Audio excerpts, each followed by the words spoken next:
Yeah, so just a little note before I start, because the topic is kind of business growth and expansion, and I told Dustin that I was kind of nervous to talk to such a large subject, and that I really wanted to focus on business growth and expansion in local food opportunities, because that's kind of my background. So I'm going to do that and tell you what I think in that way for the next few minutes, and as a group later on, we can focus on what that might mean to business opportunities beyond food.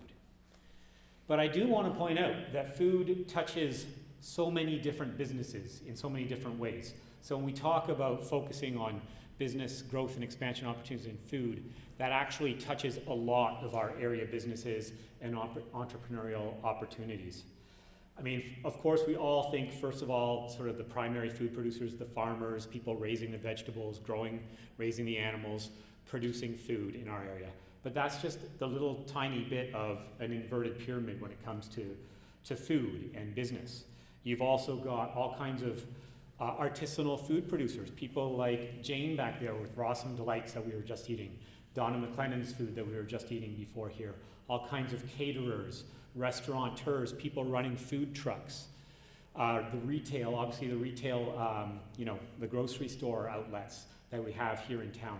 Those are all also part of our food entrepreneurial and business opportunities here. The restaurants, we haven't even talked about that. Of course, there's also all the lodges, the tourism-based things, the lodges, the mountain treks, the stellar heli skiing, the ones up the lake, White Grizzly and Selkirk, they're all providing food to their customers.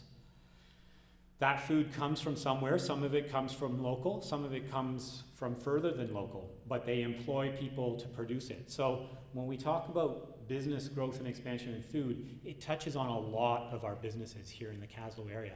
So I think it's a really important area to focus on. And I think putting that $5,000 towards it, we have a lot of different places where we could put it. In some ways, it's almost like, how do we choose where to put it? But I'll talk a little bit about what I think could be a way to use that $5,000. I guess I want to say, on top of talking about the businesses in food, every single one of us engages in a business activity with food on a daily level.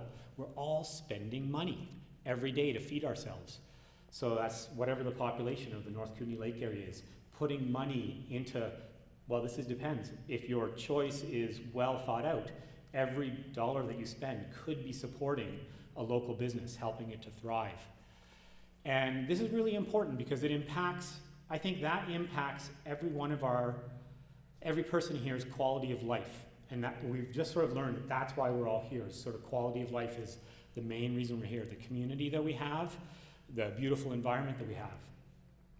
Having thriving retail outlets, having awesome caterers, having great restaurants that we want to go to, having an amazing farmers market with farmers that are viable and come to it. All of those things really improve our quality of life on a daily level. So putting money into the growth and expansion of kind of the local food economy, I think is one thing that can really affect everybody on a daily basis. So how can we do that with only $5,000?